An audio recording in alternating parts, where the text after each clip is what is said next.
took the transcription from our last video, put it through Grok. I shared the conversation with you so you knew kind of what I'm thinking in terms of, okay, let's steelman your position. I'd steelman my position. Let's see if we can articulate our positions better and then have a even better discussion on the topic. So then I took all the ideas from that Grok conversation and I put it into this PowerPoint presentation. One, I wanted to just go through the final four because I feel like understanding the final four and making sure that we're on the same page about those is critical for understanding the rest of the arguments. So I wanted to just go through the final four for our sake and for the sake of the video, just to have some foundation from which we can work from. And then I wanted to go through each of our disagreements. So I identified, I think, 4 or 5 disagreements that we had from our last discussion. And I wanted to see if we still disagree or see if we can come to some mutual agreement or realize that they're just fundamentally incompatible and just say, nope, this is a disagreement. So that's kind of what I want to do. And I think I also didn't do a great job of, you brought up some questions and I just was thinking about how I was responding, and I'm realizing, I didn't do a really good job of explaining certain things, and I want to over it again, but this time with maybe a little bit better explanations. That makes me feel good that I had some questions that you couldn't answer. Yeah, or at least I just felt like I didn't address them properly. Yeah, knowing you kind of respond quite well to most of the questions. Yeah, but yeah, there's a couple that you asked that I felt like, I didn't actually respond, or I didn't address your actual question. So So what is foul 4?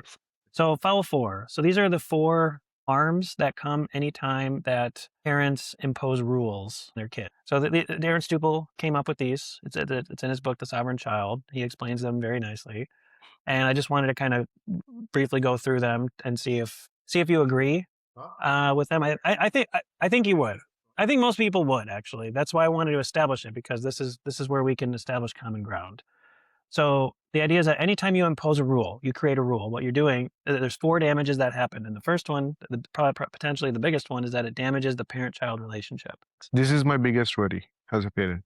Oh, damaging the relationship that you have with your kid. Huge. Okay. Like if somebody wakes me up at middle of night and says, what are you most scared of as a parent? I say, not being a person that my child can trust in. Okay. Yeah, that's the biggest one. Okay, awesome. I think I share that sentiment. Like as a child, I mean, not faulting my parents or anything, but just because of the personality I have and the situations that were. As a child, I was never comfortable kind of walking to my parents and saying, for fear of punishment or disapproval. It's not that they were punishing me or disowning me. It's just the perception that I somehow got it. So I know how difficult it was as a child and how painful it was. Did you feel like you wanted to, as a child, do you remember like feeling like you wanted to go and share things with your parents? I mean, consciously, I don't know when it happened, but the default response anytime my parents asked was saying something else, like child hides when it's time or lies about being tired. This is the thing that really attracted me to the whole Aaron Stupple thing. Was I want my kids to trust me. I don't want them to hide things from me. I don't want them to have to feel shame because of me.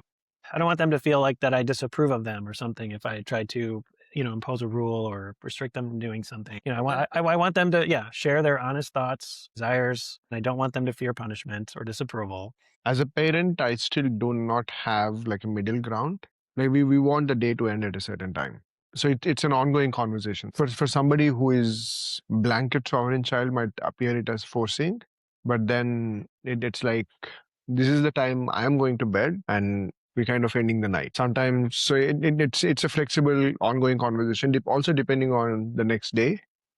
How is it next day? Like when we come here Wednesday, Vaishnav Academy. So yeah, I do not have like a solution, like a kind of, this is the practical way forward that I kind of, but as an emotion and as an essence, I fully agree with it. Okay, so you do agree that anytime that a parent poses a rule, a non-consensual rule with their children and says, here's a rule, you must follow it.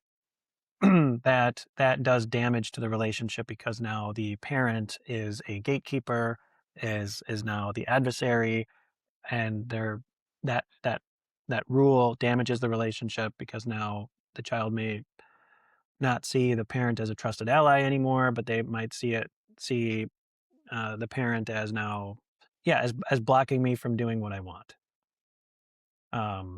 or as not on my side, but as a as an adversary. So the only concern that I have is when you say it as any rule will lead to the same thing, that's where I'm slightly not so aligned. A non-consensual rule. Like if you have a conversation with your child and you come up with a rule together and you come up with a mutual win-win a win-win solution to whatever the situation is, and the child agrees to the rule, and it's like he's part of the rule creation process, and you're just enforcing it. That's one thing. It also depends on the age the kid is in. Like for both of us, our kids are 7, 8. So our ability to have those conversations to a mutually agreeable rule is a lot easier than a kid who is 3 or 4. So it also kind of depends. Like let's take this example. Um, you are okay to not have your kids sleep till 11 o'clock, but yeah, I'm saying as an example. Yeah. Let's take my example. Two boys. Um, we have tried them. Like we started sleeping early, quite maybe when they were 3 or 4, because we started observing that once it was 8:30, it was becoming rough for them because of our ability to be a gentle person was almost hitting rock bottom. And then their ability of being a gentle sibling was also hitting rock bottom.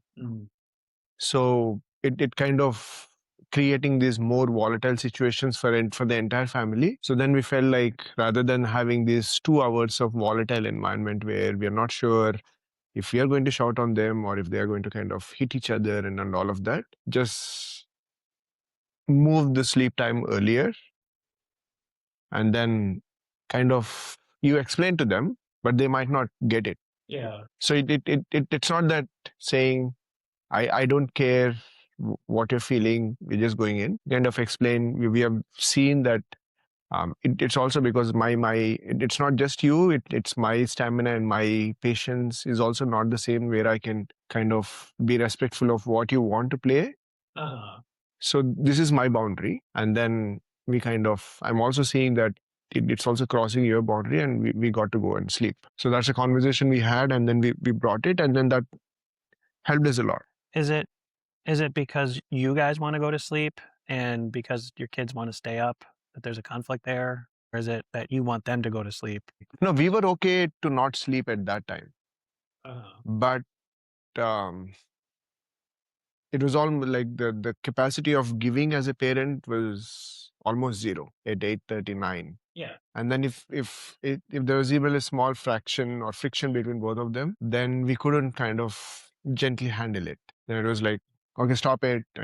So we were feeling that the harmony that we were trying to create as a family was disrupting. And then we kind of moved the sleep time earlier. And then eventually what we also realized as they grew older, and once they were, I think, 7, the same thing of trying to sleep at 8 was disrupting the harmony of the family in trying to, because then now they have the energy and we don't need to give them as much as we used to give when they were 3. So then trying to sleep at 8 was disrupting the harmony, and it was causing friction because they have a lot more energy to play, I have a lot more energy to give, but because we want to sleep at 8, so let's go and sleep. But that was creating issues. Then we realized that, we don't need to sleep at 8 because things are not the same as what it used to be at when they were 3 or 4. So now we moved the sleep time to a much later time. So that it's kind of understanding the harmony and then what is disrupting, and then kind of just that's what I've observed. Yeah, that makes sense. I mean, as long as, especially if you can have a discussion with your kids. I mean, it might be easier when they're older because you can actually describe like, here's what I'm observing. Let's see if we can figure out a solution that we both like, that works for everybody, and they can get some buy-in on the whole situation. I know what Aaron Stupple does. He just goes to sleep. And I know my friend Singip does the same thing. He has 3 kids. And at a certain point when he's just done for the day, like, he makes sure he gets his kids ready or whatever so they don't need him anymore. And then he's like, okay, going to sleep. Good night. He's out. And his kids might still stay up and do something, but what they've noticed is that as when the dad goes to sleep, kids have less of an incentive to want to stay up because I've also started observing that. it's not as fun to stay up without the parents or whatever. So they might just feel, oh yeah, I guess it's late, it's dark, I want to go to sleep now too. So you can set boundaries for yourself for what the parent you are willing to give of yourself, and that's fine because you're also sovereign. You don't want to just be their slave and do whatever they want. So you set your own boundary about what you're willing to give of yourself. So hey, I'm going to go to sleep at this time. I can help get you ready or be with you up until then, or whatever your boundary is for yourself. But then you go to sleep and then structure your house in such a way where they're, hopefully not going to get in too much trouble or whatever with you without your direct supervision. And it is harder when the kids are younger because they kind of do require that. But when they're younger, they sleep earlier, and it kind of nature's way of working itself out. So as they get older and they want to stay up more by themselves, then okay, go ahead, but I'm going to sleep. Okay. But in essence, I do agree that kind of super authoritative parenting could potentially build that resentment and kind of strain the relationship. So there is also a book that talks about attachment parenting. It also talks of how one of the primary concerns that comes as the kids grow older is the peer orientation.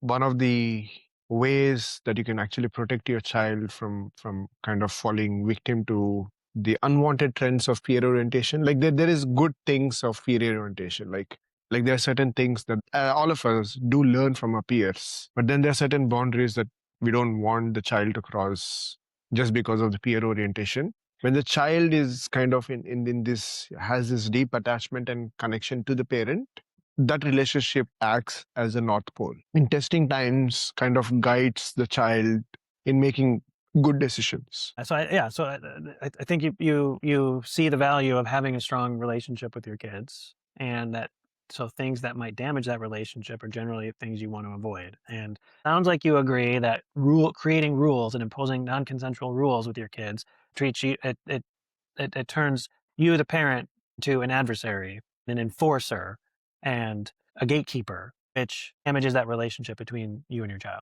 Yeah, non-consensual is a big word. Non-consensual is the word. Yeah, that's the word. Yes, that's the key to everything. So okay, so we agree here. Okay, so then the next foul is that it damages the child's relationship with themselves. The child's trust. So it damages the child's trust in their own desires, judgment, and feelings. Children learn my desires are dangerous and bad, and they need to be controlled by others. This leads to self-doubt, people-pleasing, or presenting a false self. So sometimes parents might. So this example, I try to put an example for each foul to make it more clear. So if parents put forward a rule saying only 1 hour of videos per day, no exceptions, but the child wants to keep watching, but the rule says the desire that desire of watching more is bad and excessive and harmful. So over time, the child internalizes, my wants are dangerous. I can't trust what I feel. I need someone else to manage me because I'm out of control. So I don't know how I feel about that. You don't know how you feel about that. You don't think that's true? I don't know. That makes a lot of sense to me. Like if there's a rule out there that says, don't do this because it's bad, but I want to do that. So my desire is that I want to do that thing. But again, non-consensual. Again, these are all non-consensual rules that we're talking about. That's the assumption here. Like if there's a rule out there that says, where the child says, yeah, I want to create a rule for myself so that I only watch 1 hour of videos a day. That's fine. Because then, that's what the child wants, but most of the time that's not the case. Usually it's the parents that say, hey, you've had enough screen time today, we're going to shut this off. And then the child's like, no, I want to keep watching. And then just over time, the child learns like, oh, that's this thing I want to do. My parents keep telling me to not do it. And this must, maybe there's something, it might not be so gross at first. Maybe there's just like subtle things happening about where the child like distrusts themselves with their own desires over time. I mean, that makes perfect sense. I mean, it's a logical progression from. I'll have to think more, and I can't deny, but maybe I'm not comfortable accepting, or I'll have to think more on this. I've never heard this aspect on rules, non-consent, being forced to comply with rules that you don't agree with, that it might damage the relationship that you might have with yourself. in the previous point and this point also.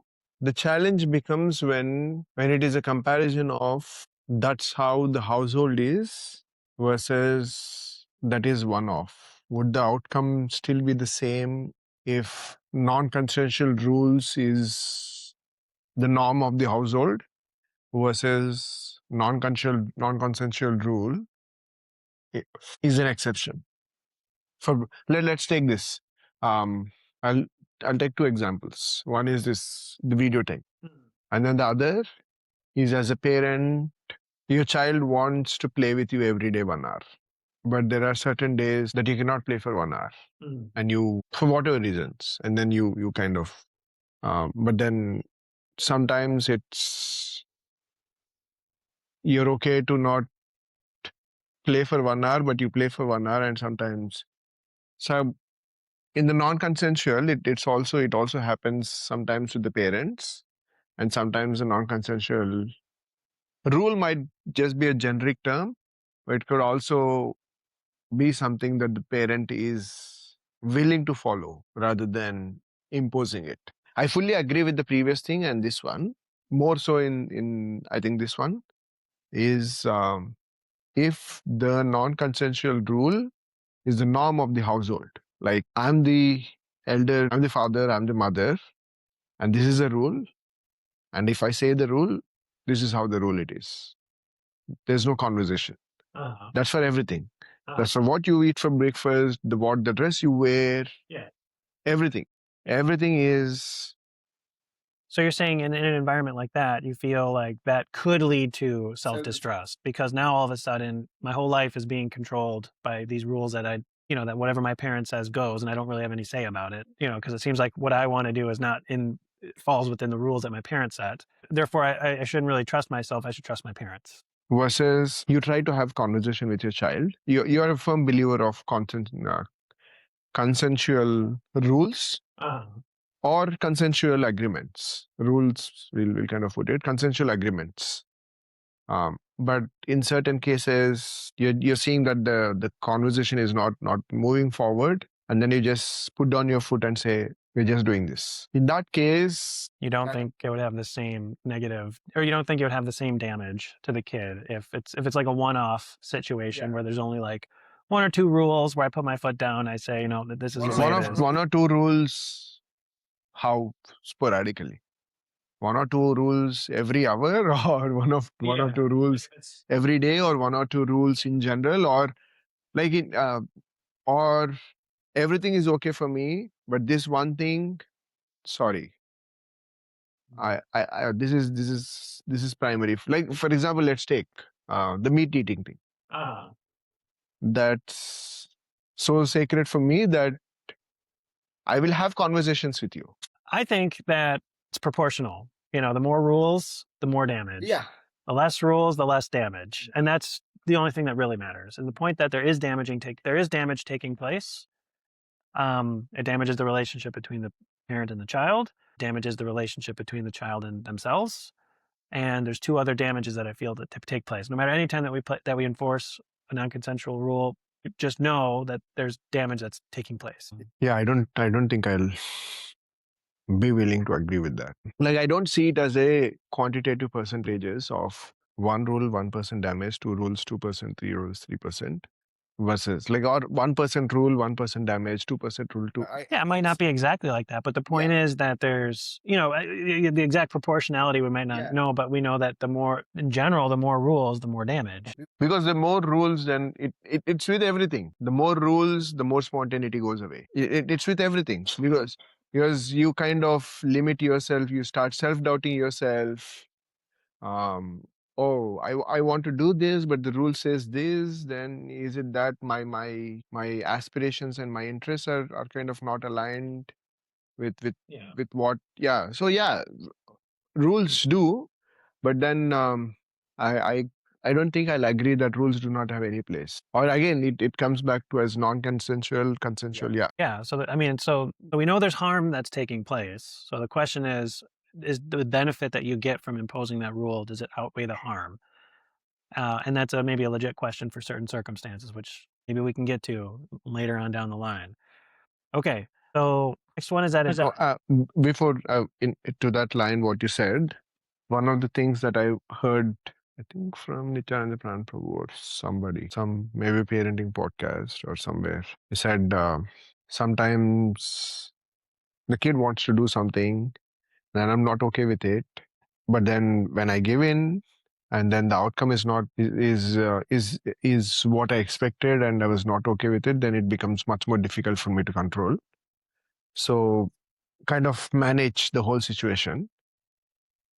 Then what they were saying was that you kind of see what is more damaging. Is it more damaging for you to kind of manage the outcome once it happens, or saying no to the kid?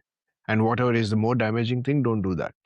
you're talking about outcomes. Like you were thinking about imposing some rule because you could just foresee that this is going to lead to something bad. Something bad just for you to handle. It might not be bad for the kid. Bad outcomes might actually be pretty good learning opportunities for kids. Yeah. So again, So it's like, oh, made a mess. I could have put a rule ahead of time, saying, hey, don't play with this thing because you're going to make a mess or whatever.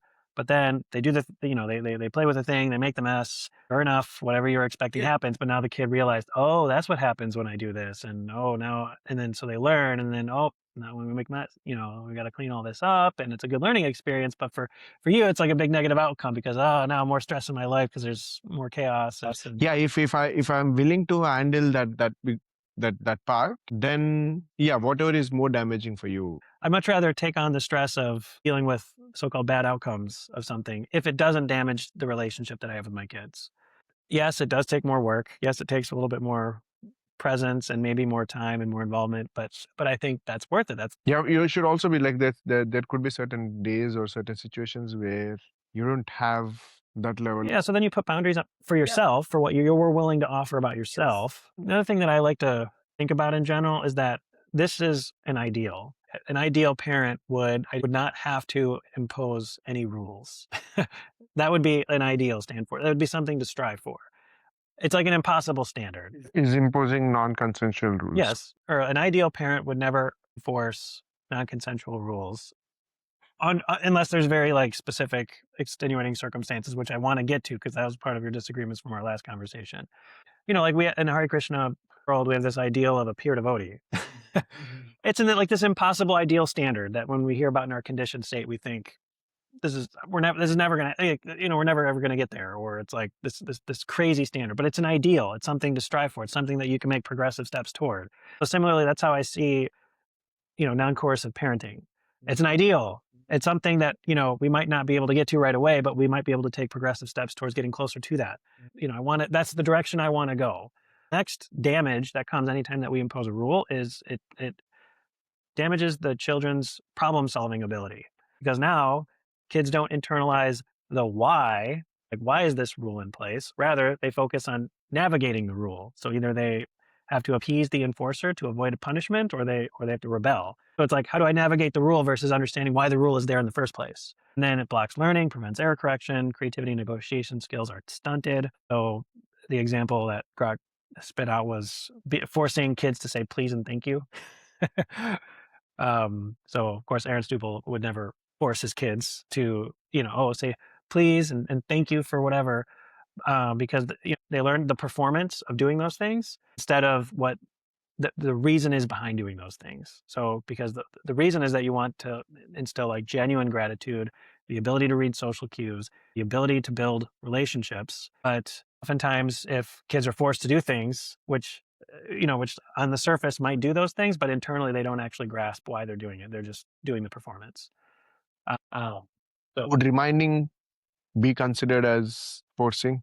Reminding, yeah, sure. You can always put forward your best explanations, your best theories for interactions. You might try to help your kids see the situation in whatever ways that you want, but ultimately, if it's their decision if they want to say please or thank you, so reminding is okay. There's no issue there. It's like if you say say thank you, and like you like do it in a forceful way where the kid feels like, yeah, oh yeah, or you're gonna right.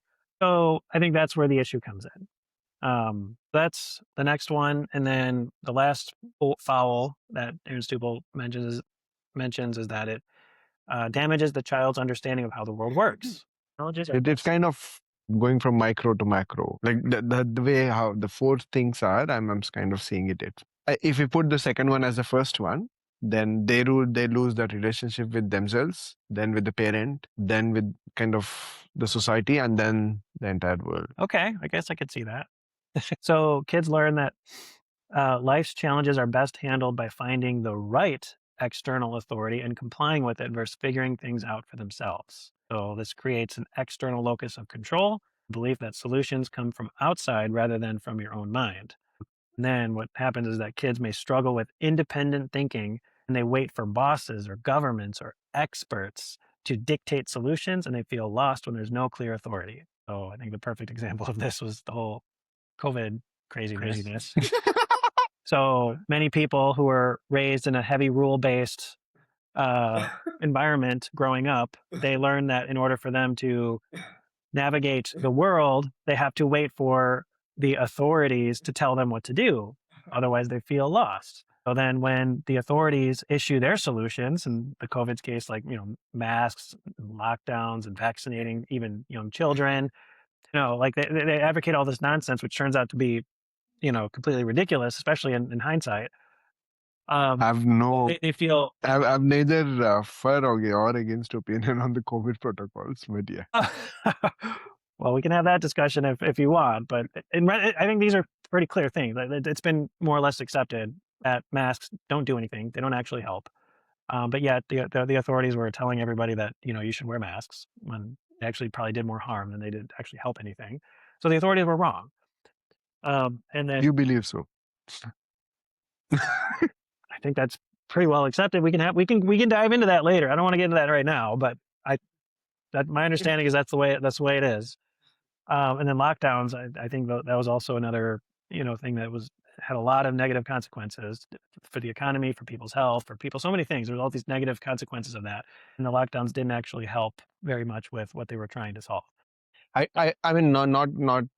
I don't know the macro level impact of the lockdown. I mean, definitely on the economy, there was a big impact, but on the other macro level impacts on people and all of that, I'm not sure. But one thing I've clearly observed, um, maybe I'm wrong. I'm taking a very small sample size and then could be kind of extrapolating the scenario could be.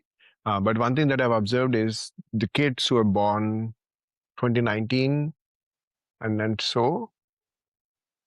their ability to socially interact is is kind of substantially less than the kids who were born much earlier. One thing that seems to be during the lockdown, there were not much of social interactions, so that could have been a cause. Yeah. I've heard that. I don't know if somebody has done research on that. Yeah, I don't know about that. I haven't looked into it because homeschooling our kids and we were still social during that time. So it wasn't, I didn't, in our personal lives, we didn't see any negative effects of that.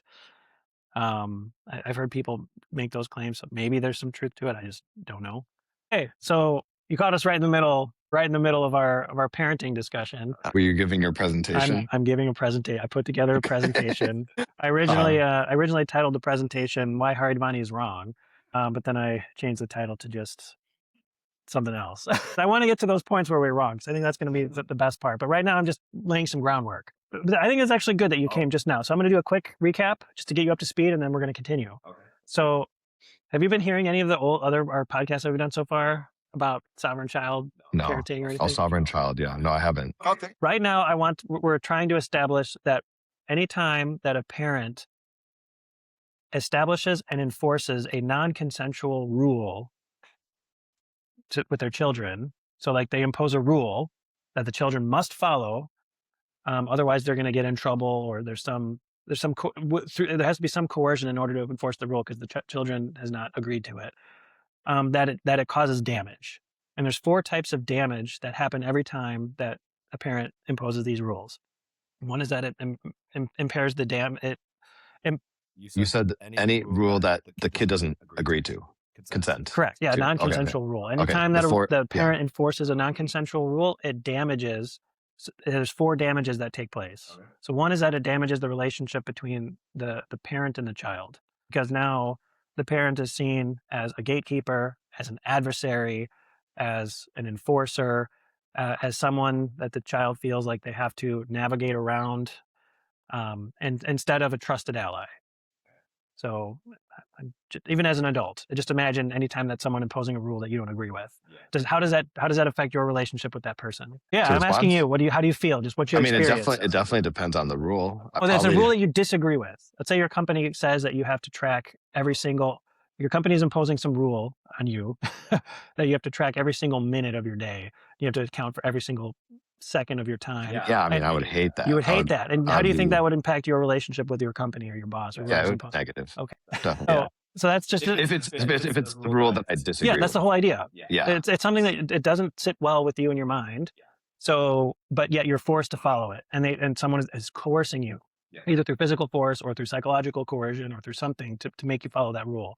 It's going to damage the relationship that you have with that person.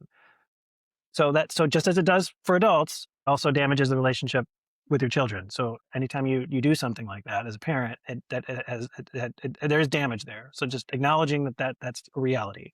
Right. Should I be? You can comment Should if I you counter you right now? do. You want to? Do you disagree, or do you agree? I mean, I agree. The example that you gave makes sense, and I agree. Like, if I, as an adult, am given a rule that I disagree with, and I'm forced to follow it, it will damage the relationship for sure. Thing with kids, there's extra caveats like, does the kid know what's good for them? So that's where sovereign child says, The kid always knows what's good for them. Every human being at every age always knows what's good for them. which is where I kind of disagree. Well, we're gonna get we're gonna get into that more in detail later on in my presentation.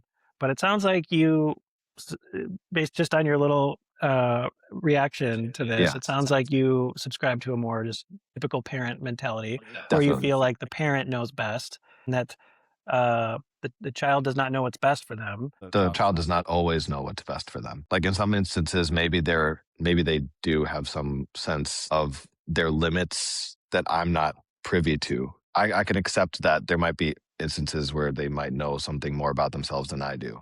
They're more in tune to their needs than what. Yeah, and then but you think that the parent does know what's best for the child. Generally. Okay, so that's I want to get. I young- have a bunch to yes. say about this, but I Yeah. want to wait till we get there because I want to make sure I get all the points. Yeah. That's why. Yeah. So you agree that there's damage, though. though. Yeah, But in your, we were just talking about this. But in your view, that damage is worthwhile because we have to balance it with the with The greater the good. greater good, with the Yeah, I with the think so. potential pros that might come along with enforcing a rule. Yeah, So I there's think some so. good that comes from enforcing rules. Yes, there might be some damage, but the good in certain circumstances outweighs the damage. Yes. Okay, I think so we can argue that those points of later, but for now you agree that there's damage that takes place. That's all I'm Yeah. trying to And one establish more right thing now. I was also saying is that it cannot be that every time. Like let's say we were also talking about the ratio. If you're mostly consensual in your discussions and all of that, and then non-consensual is a one-off, then you cannot quantify that the damage is the same as a parent who is always non-consensual. Oh, okay. Yeah. Like that's also an additional caveat I would. Yeah, that was his point. My point is that damage is damage. The more you do, so generally it's something that you want to Avoid entirely. limit, or just like only do it if you absolutely have to, type of thing. Yeah. If you can avoid it, that's better. Then we talked about how this ideal non-coercive parenting is kind of like being a peer devotee. It's like just like super high ideal standard that in practice no one can ever really achieve, or it's so rare to achieve. Just like being a peer devotee, like who's actually going to become a peer devotee in this life? It's so rare, but it's an ideal, and it's something that, yes, I know I'm not there, but you can know that that's an ideal. That's where I can make progressive steps towards. So that's we talked about before you got in here. Okay, so that's damage one, is that damage the relationship between the parent and the child. And then it, just go back real fast, and then it damages the child's relationship with themselves. The idea is that this is the second damage that takes place anytime that there's a non-consensual rule forced on children. So the children learn that my desires are dangerous or bad, and they need to be controlled by others. Leads to self-doubt, people-pleasing, or presenting a false self. So, we went into the whole example of, parents only enforcing, or parents enforcing, only 1 hour of screen time per day, no exceptions, but the child wants to keep watching. So then it's like, oh, the rule says that watching more than that is bad. So and then I have that desire, so therefore I must be bad. And then, given enough time, and it damages one's own relationship with themselves. They distrust themselves more and more. There's more shame that is associated with that. Do you agree with that? That damage can actually take place when there's a rule that's enforced on a kid like that? That it could. Okay, may not necessarily every time, Yeah. but it could. Like, yeah, okay. Okay. Yeah. All right, and then we talked about it damages child's ability for problem solving. So the idea is that anytime that there's a rule, children focus on the rule and not necessarily why the rule is in place. So, so now children just, start navigating the rule. Like, okay, I either got to appease the enforcer to avoid punishment, or I got to rebel, or I got to, they navigate around the rule instead of understanding why is this rule there in the first place. So then we gave the example of forced please and thank yous. The idea is if you just force your kids to say please and thank you, Yeah. they just learn the performance of doing those activities, but they don't actually understand why that they have to say please and thank you, and they miss out on actually building genuine gratitude, or reading social cues, or ability to build relationships that they could more effectively do without that rule there. That rule just blocks their ability to think, to solve problems and to think more, critically about different things. Instead, they just learn, oh, this is what I'm supposed to do in this particular social situation, and they don't always understand the why. So that's the third one. And then now we're at the last damage that takes place anytime that there's a rule, is that it damages the child's understanding of how the world works. So, so the idea is that that life's challenges are best handled by finding the right external authority and complying with it versus figuring things out for themselves. So we were given the example of COVID and how many people. You were giving the example. I was, of course. So the idea is that many people who are raised in a heavy rule-based environment, where they were just raised with the idea that they just have to find the right authority and follow it, they didn't know what to do in a situation when the authority was not directing them properly. So I was given the example of wearing masks and lockdowns and vaccinating children and all this nonsense that was taking place. That might still be taking place in some places, but it's just nonsense. And so the authority kind of misled people, and people were not able to independently think for themselves. They weren't able to assess the risks, look at the emerging data, weighing trade-offs, being critical about the thing, because they were thinking, I just have to find whoever the right authority is, who, Just mean or whoever, find the majority voice, or whatever the authority is, okay. And then just follow them. That's the extent of of how the world works. Just got to find the right authority and follow them instead of think for myself. So these are the damages that take place anytime that you impose rules. Okay. Supposedly, theoretically, or actually. Okay, so I just wanted to establish that as a framework for. I don't disagree with any of those damages. The concern is only with every time there is a non-consensual rule, then obviously the damages happen, but an exceptional category of non-consensual will also lead to the same outcome. Yeah, that I'm not fully. Repeat that again. An exceptional situation where the non-consensual rule is being mandated by the parent will also lead to the same outcome. I don't agree. So what I'm saying is, in the household, if mandating a non-consensual rule is an exceptional situation. Oh, you're talking in his house where they do consensual rules. Then then if one-off case, if a non-consensual rule is, Gets mandated. then I don't see these damages happen the same way as being portrayed here. I think they still happen. They just might not happen as, you know.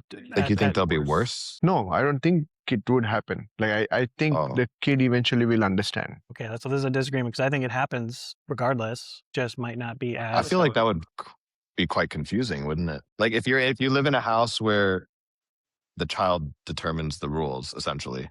Is that an oversimplification? Consensual rulemaking is basically the child determines. No. Not necessarily. What Sovereign Child advocates for is negotiation, finding win-win solutions. How do you do Just that as you would a with an child adult. below the age of 5? The age is so significant here. Yes. That's what I was thinking about in all of this. Even young children, the way that a child's mind works is the same in kind as the way that even adult minds work. Their thoughts and desires and reasoning should be respected just as much as adults. This is kind of core to the Sovereign Child philosophy.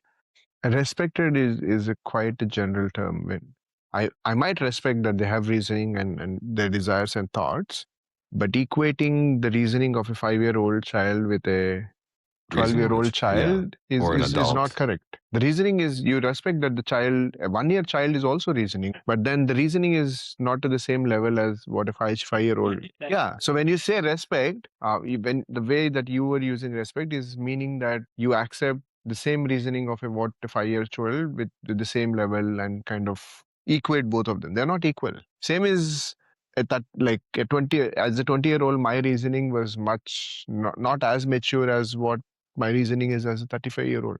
So this could be a point of disagreement because the reasoning is the same in kind. It's just that the young child does not have maybe as much knowledge or as much experience. Yes. But that doesn't necessarily mean that their reasoning or that their ability to come up with conjectures and theories and then subject those ideas to criticism and come up with some understanding of things. That process that adults use, it's the same process that children use. Yeah, process is the same. Yes. But the knowledge and the things that you consider in that process is very different. Oh, the amount of knowledge that adults have and the experience have is different, sure. So, but it doesn't mean that just because someone has more knowledge or more experience that necessarily means that they're more sovereign than someone who has less knowledge and less. We're not saying that. At least I'm not saying that. That's what the Sovereign Child is saying, that you have sovereignty. Sovereignty means that you give ownership over your own life. You have the agency, the ability to make choices and to direct your attention. But we don't live in a world where it is just your life. It is our life. Like let's take an example. Let's take an example of, if you're okay, I'll take your child's example. You came to a park, Madeline and Kavi both. Madeline wants to leave. Kavi wants to stay. So there are two sovereign choices. Oh. And then the ultimate decision rests upon you. So by taking any decision that you're making, because of the situation that it is, But it would be the same if there were two adults with opposing views. And the point is we have to make a decision. So then you would have a discussion. You would try to come up with some potential win-win solution if one exists. If doesn't, you have to talk with everybody and come up with something. You respect everybody's opinion and viewpoints, and then maybe at one point you're forced to decide something, and then you may or may not make the best decision. But the point is that you respect everybody's reasonings and desires and things. That's part of the sovereign child, is that you respect them as sovereign individual with their own reasons and desires. But the outcome, even after discussion, could be a non-consensual rule. But that's as long as it'd be the same with adults, though. Yeah. So if there's a situation where it's impossible to come up with some mutual, there is no win-win solution. Part of the learning is navigating those impossible situations. But that's fine. That's you have the same you'd have the same issue with adults. Yes. So in that situation, also saying that because we made a non-consensual decision, saying Madeline will have this damage is wrong. I'm talking about rules. Making decisions in the heat of the moment or whatever the situation is, reacting to the situation, like one child wanting to go to the home, one child wanting to stay at the playground. This is not creating a rule for every time we go to the playground, we're going to stay there for exactly 15 minutes and we're going to leave no matter what you say or whatever. Okay, so a rule is like a rule is bedtime. Yes, like a bedtime. Meal Yes, times. Watching yes, times. something that's something like a new norm that gets established, a routine or something. These types of impossible situations are something you have to navigate on the fly, as you would with adults. So in the sovereign, by the way, do you want to get into like, we're just getting into weeds right now. I'm all for it. Yeah. So like, so Wait, what doesn't make sense? it's so bonkers. Like this absolutely makes no sense. Like bedtime. You say to your child, bedtime is 8 p.m. The child says, no, I actually want to stay up until I want to watch until I fall asleep. I want to just like hold my iPad and watch until I fall asleep. Then in this sovereign child philosophy, the parent says, or maybe the parent tries to give some reasons. No, the parent will not even say the bedtime is 8 p.m. Oh, the parent will try to give reasons, but the parent wants the child to go to sleep at a reasonable time. The parent gives some reasons like, maybe you should consider going to sleep at 8 p.m. because it'll make you feel more energized tomorrow. You'll be able to have a lot more fun tomorrow, blah, blah, blah, right? Child says, nah, BS. I'm just going to stay up and watch my iPad. Yeah. At a certain point, the parent loses. Not necessarily.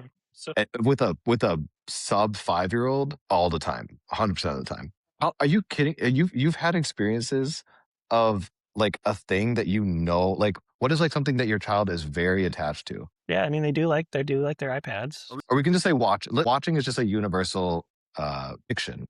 Okay, we don't need to use the word. You don't need to use the word addiction. We don't need to use the word addiction. Like screens are a universal Interest. Gravitate towards something that they naturally gravitate. Yeah. Okay, universal interest. We agree on that. Okay. So then if watching is a universal interest and you're trying to tell them some kind of rule and you're trying to reason with them, do you feel like you could actually successfully come to like a consensus on what is an acceptable rule? You can correct me, but what sovereign child, the way he explains and the way even in the podcast they explained is, the parent will not even say that this is the only time that you can watch. If as a child you want to watch for 4 hours, be my guest, you can watch. I thought it starts with trying, like there might be a point where you're trying to come up with a mutual agreement. Well, you explain your reasons. Yeah. You explain, what you might think is best. Yeah. But then the child has their reasons and what they might think is best. You have, discussions about that. You try to come up with win-win solutions. But ultimately, when it comes to a child's choices and attention and what they're going to do with their own lives, they own that. And they might make bad decisions. That's the whole point of it. But you actually learn better by making bad decisions and experiencing the negative outcomes of that, as opposed to following some rule that prevents you from making any bad decisions and understanding what the actual consequences are. What happens is with these parents that follow this and, this bedtime example, they don't necessarily enforce a bedtime. Parents have boundaries for themselves, over what they're willing to offer of themselves. So what if the child doesn't agree with that boundary of yours? So then your boundary is, I'm going to go to bed at 9 or whatever. But the child doesn't agree because, so then they stay up. They do. I want to play I want to run and jump and scream in your room. No, that's your boundary. So that's now you're infringing on my sovereignty. I'm sovereign too. I'm not your slave. You're not your child's slave. You don't do whatever they want. You say, I am sovereign. I live in this house. I'm also someone who has reasoning and desires and thoughts that should be respected. I'm going to bed at this time. You can stay up and do whatever, but you got to respect my own sovereignty here. That I need. You also can't do that with a sub 5-year-old. Well, there's ways to do it. It might not be easy. You have to lock them in a room at least so that they don't hurt themselves. Yeah, so you have to put in certain boundaries where they, you don't have to worry about their physical safety or something. But so that would be part of the negotiation and trying to find a solution where, okay, you want to stay up? Let's figure out a creative solution so that you can stay up, you can get what you want, I can get what I want, and I can go to sleep. And it's a win-win type of situation. So that's the type of thinking that parents go through when they're trying to follow the sovereign child philosophy. As opposed to, you're going to bed at 8 because I said so. And then the child's kicking and screaming, no, I want to stay up and all this, and I'll get all these damages that come with the follow 4 anytime you impose a rule. I mean, what do you say to all the people that look back on their childhood and feel like their parents forced something on them that they did not like as a child? Looking back, they appreciated that. probably heard something like that, right? Sure. You've probably experienced something like that. I've experienced something like that. You've probably have you not experienced anything like that? I think I've experienced that. What do you say to such a person? The thing is, no one knows the future. It's like, oh, sorry, you're actually traumatized. You don't actually realize it. No. You might have that experience. I wouldn't deny that experience. What they say is the experience, you like that experience, but the damage has caused, and then it is showing in a different way. The point is that damage did occur, and it's hard to know exactly because you don't know exactly what you were feeling then, and you don't know what the counterfactual is. You don't know how life would have been had they not done that. Yeah. So what you're doing is you're pretending to know what the alternative would have been. And, your alternative could have been you could have even had a better life. No, we are not pretending. We are just saying that we are glad that they kind of mandated. Yeah, but you don't know what it would have been like if they didn't. But we do know what happened because of they did it, and I'm glad they did it. Okay, that's fine. You can have an appreciation for what happens, but that doesn't necessarily. And here's a deeper underlying thought. What if damage is part of human existence? Being damaged and damaging others is part of what it means to be a human. Like, because we are talking about avoiding damage, right? At the heart of all of this. Like, If what you're insinuating is that it's the parent's duty, not that people should intentionally do damage, but that it's par for the course. damage is going to happen. We live in the material world. That's what I'm saying. That's my point. We live in the That's my material point. world. Damage is going to happen with or without, no matter what the parents do. So I don't think it makes any sense to say For the parent to for the add to parent. that. Yeah, like The parents should try to avoid, because it's going to happen everywhere yes, else anyway. like you want to have a really good, solid relationship with your parents as much as possible. So why damage that? And they're going to live in a world where damage is going to happen all over the How place. I'm seeing it is by doing the things that I'm trying to do, expecting my child to not have any issues, any traumas, any damages is unrealistic. But because he will eventually anyways have traumatic experiences and damages and issues. I might as well be the one to damage them. So that's the problem. Yeah, That's a problem. That'd even be worse. That's worse. So I am trying my best to kind of make him as enriched human being as he could possibly be. But just because of I'm part of this material world, he will have it. And I'm hopefully giving some things that these experiences will help him handle the traumatic issues that could come either ways. You're arguing you're saying from the side of somebody who enforces non-consensual rules. No, I'm saying as a parent in general. Oh, just in general. Yeah, you don't want to, as a parent, you don't want to artificially create, damage your child because you think that, oh, I've got to prepare them for the world. That's going to be all damaging. So it better come from me. He's saying the opposite. No, you don't want to, it's actually worse that the damage comes from you because you're supposed to be like the source of refuge, the parent, the Although I guess, trusted ally. And I mean, honestly though, like for example, now, Vera's 5 and he goes to Montessori daycare and he's currently learning like letters, reading, writing, and that's a bit challenging for him. Some different kids, obviously different levels of natural acumen, and he was telling us he didn't want to go to school because the work was challenging. So there's I think in general, there's probably 2 routes you can go. One route is, okay, let's talk about it. And then ultimately we decide school doesn't make sense. Maybe you don't have to go to school anymore because if they're pushing you beyond your limit, then we should stop. And if it's making you feel damaged or whatever, you should stop. The other route is I, as the parent, try to help them understand that they are capable of it, but they just they can navigate it in a different way. Maybe there are alternate ways to navigate the challenge. Talk to your teacher, take your time, postpone, but you can do it. And then try to help them through the difficulty. So you could say, I'm damaging him, but a sovereign child parenting person might say I'm probably damaging them. Forcing your child to go to school is a rule, something that's not necessarily in line with sovereign child philosophy in general. If they don't want to go, if they want to go to school, great. But if they're going to school and they say, I don't want to go to school, I don't want to be educated in this way, yes, forcing them to do so would cause the damage and everything. So that means you kind of you would also instill another damage where into the kid where you're anytime there is a challenging situation, just avoid it rather than helping them, kind of holding their hand through, saying that, hey, here's this challenging situation and then this is how you could do it, and then You are capable of overcoming and then this. you're also helping them. You're not just as a cheerleader standing somewhere and saying, hey, you can do it, but you're also helping them navigate through the challenge, and then eventually they realize that, oh, I can do that. And then I know it's hard for you to ride this two-wheeler right now, but keep trying. And then one day you figure it out. Being there, being the support and helping your child through challenges is great. That's fine. If the child is interested in that thing. The main thing is you want to understand the interests of your child. And if your child is trying to learn something or do something that they're actually interested in, but it's too challenging for them, like my daughter, she loves gymnastics.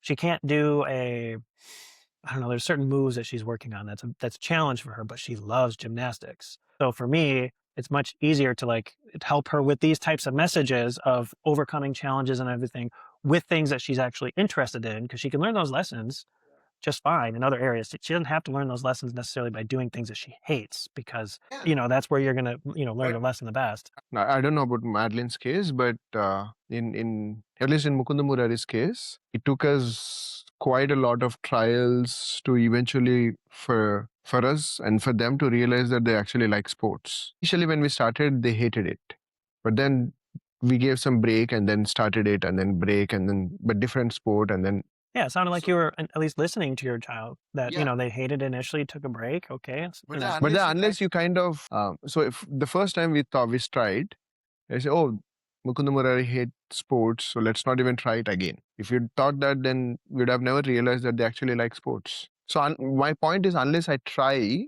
multiple things where they might not realize, they might not even like, I'll never actually realize what is their actual you interests can are. expose. They might not realize. Yeah, you can expose, but ultimately,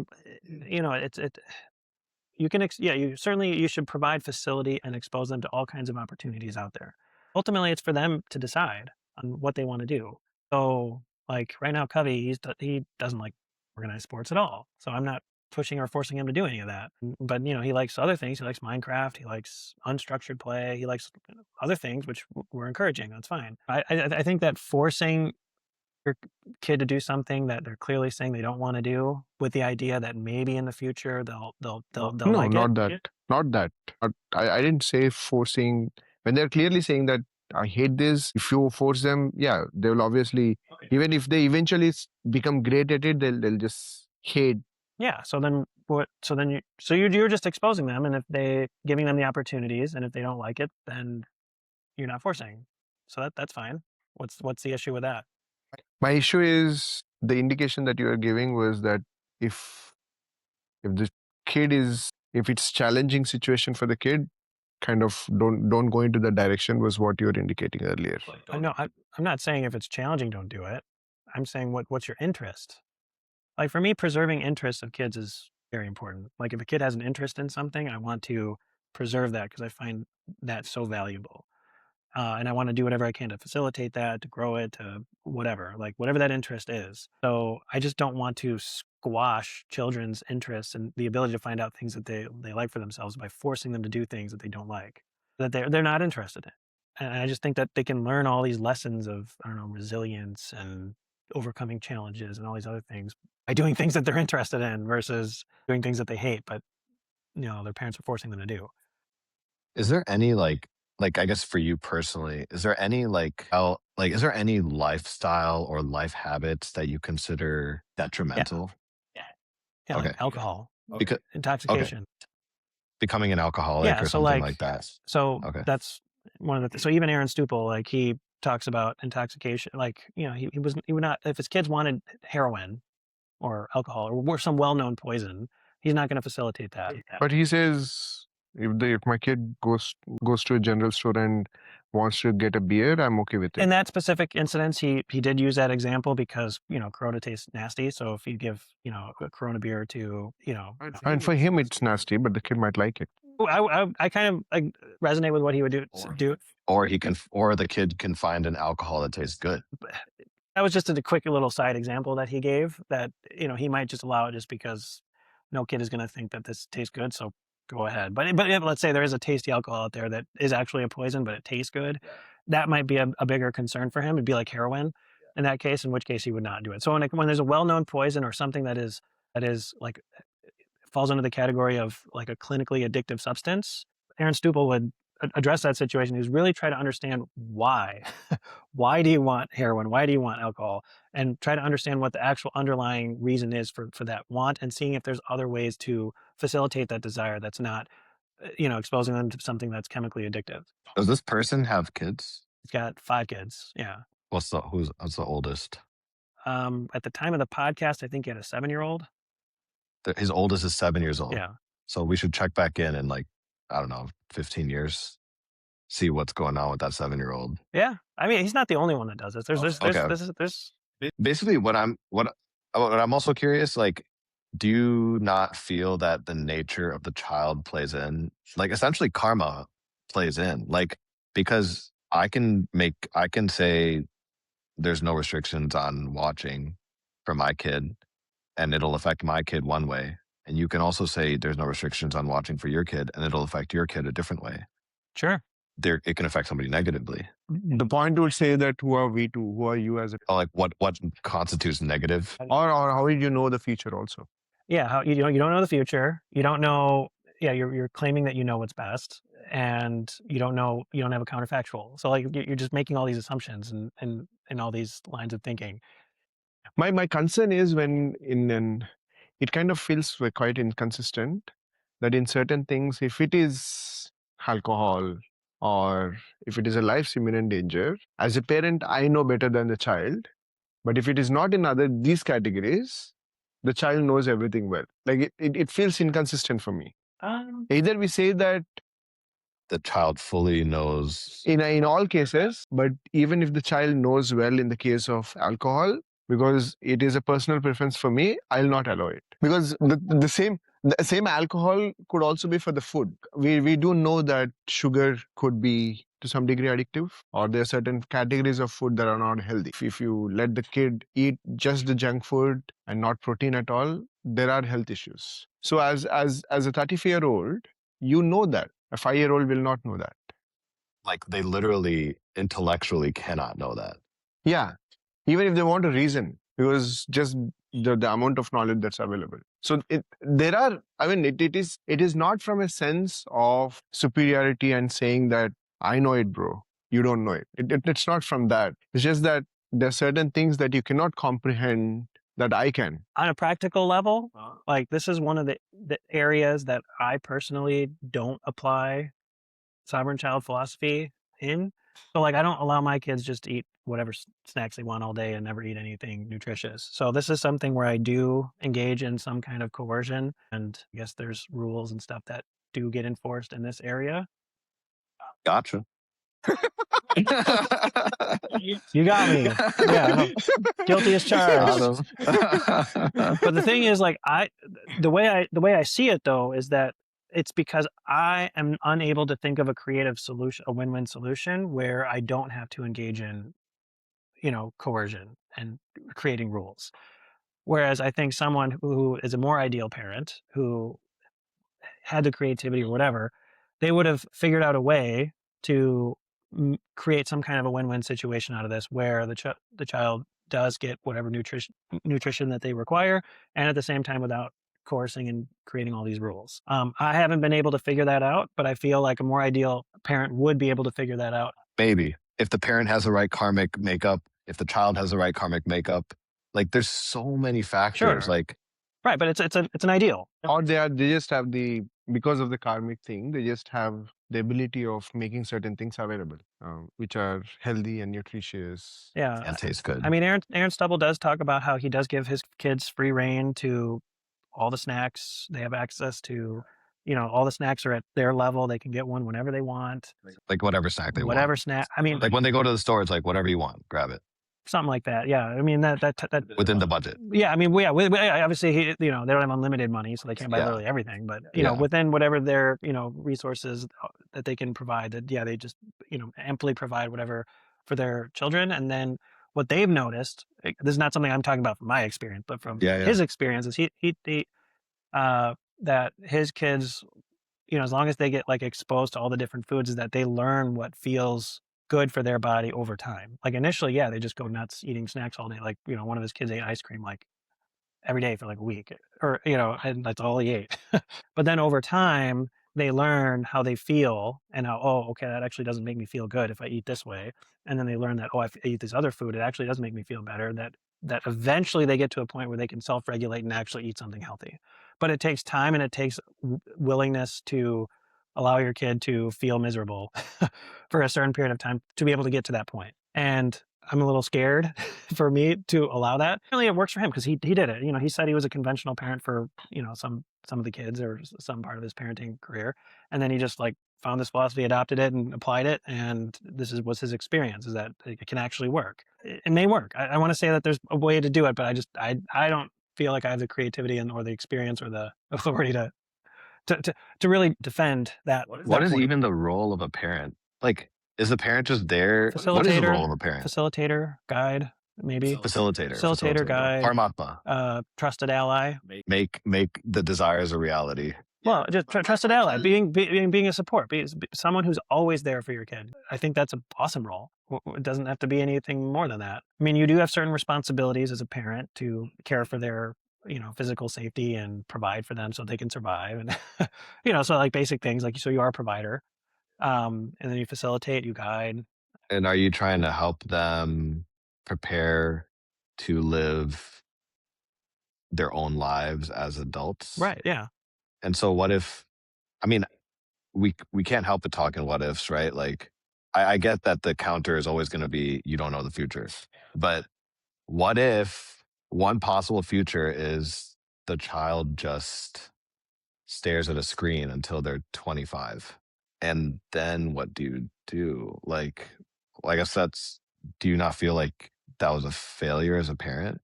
The reason why I think it's acceptable to speak in such a hypothetical, even though we don't know the future, like, I think it is acceptable to speak with such a hypothetical as an argument in this case, because in normal, quote unquote, normal parenting, a parent that is involved and concerned that their child becomes capable, independent adults won't allow it to get to that point.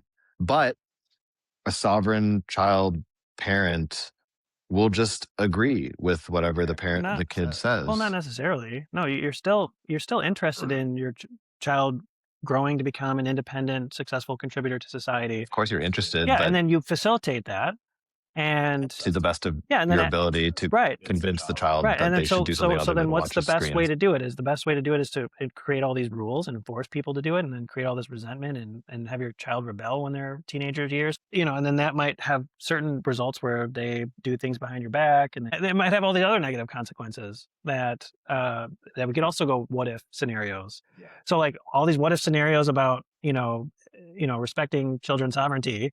You could think of the worst potential what if scenario, but then I could think of a lot of what if scenarios that are just as bad, if not far worse, by forcing kids to do certain things that ultimately end up far worse than, let's say theoretically watching their iPad all day. In practice, what Aaron Stupple have seen, and other people who've seen who don't limit their kids' screen time or whatever, is that kids do learn self-regulation over time. It also comes up is, why do you even consider that as a failure? Right. That's another thing.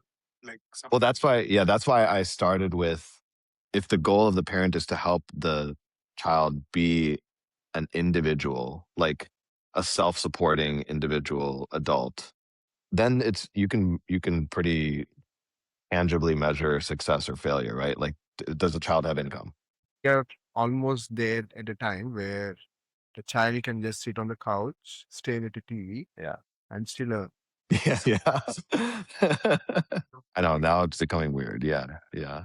Like one more thing that we were talking, which kind of makes more sense, is you understand kind of as a pure devotee, there is raga raga, the spontaneous love, but you're not there. Sadhana bhakti is helping you eventually kind of you you don't like the rules and all of that, but you kind of understand the place and reason why they are there. Yeah. But you're looking toward that. That's my spontaneous, loving, devotional service. So sovereign child, now I'm saying it is that's the goal of where there are no non-consensual arguments, rules, restrictions, none they exist. But the place where I am and the place where it is, I need certain rules. And I'll do my best to have a conversation with my kid. For me, it is easier because I have 7-year-old. For you and Akanda, it's much more difficult. But we still try to do our best to have a conversation. Yeah. Explaining. Sometimes what I used to do with Mukunda Murari is explain them and just say that I can't help if you don't understand, but this is the reason that I'm doing it. Yes. I have a reason. Yes. Yes. And I want you to know the reason. Yes. You might not accept the reason, but there is a reason. Which, by the way, is a giant step forward from our parents' generation. All of our parents, it's like the staple of our parents' generation is do this because I said so. And maybe a step towards sovereign child is a parent saying, I'm telling you to do this because of ABC. I know you don't agree. These are my reasons. Like your point, right? And then maybe ultimately sovereign child is, oh, you don't agree? All right, then just eat the junk food all day. Do whatever. That's what has helped me also is the heat of the moment. We cannot have like a prolonged conversation. So we usually have a conversation at the end of the day. Okay. Where I'm just asking the kids, we did this. I know you were pretty upset. Right. Can you explain why you didn't like it? Yeah. And then I can come And back. are they able to? Sometimes. Okay. Because that's a thing that we're still not able to do quite. And I don't blame him. It's an age thing. It's just like we're trying to understand like why are you having difficulty with this?